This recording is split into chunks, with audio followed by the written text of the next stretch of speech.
আমাদের ঘরের কারেন্টটা ঠিক তখনই যায় যখন আমাদের ফোনে 10%-এর নিচে চার্জ থাকে। কি বলবো রে ভাই গেমারদের দুঃখের কথা।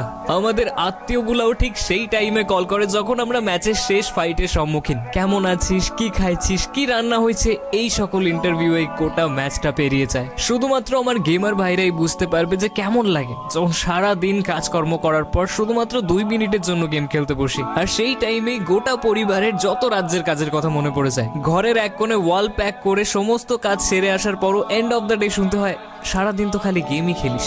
হ্যাঁ বস, এটাই আমাদের গেমারদের জীবন।